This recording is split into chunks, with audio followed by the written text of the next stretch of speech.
健康嘅三色餅，白米飯啫，跟住咧熟雞胸肉咧，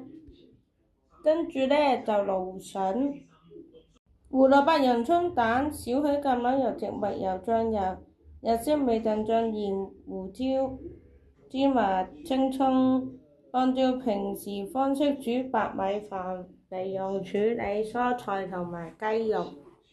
蘆筍用熱水燙煮，牛膝備用胡蘿蔔同埋洋葱用少許油炸完，加入一點醬油調味。雞胸肉用少許鹽同埋胡椒調味，再用平底鍋用少許油煎熟，切絲或切小塊，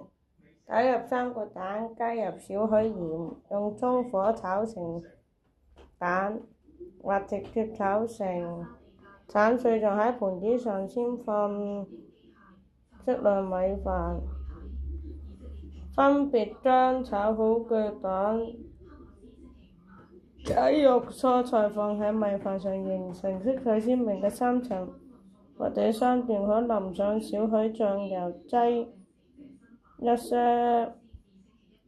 柚汁增添風味，最後用一啲青葱同埋一啲芝麻去裝飾佢咧，咁道菜咧就做好啦。大家記得點讚同埋關注我哋喎，多謝晒。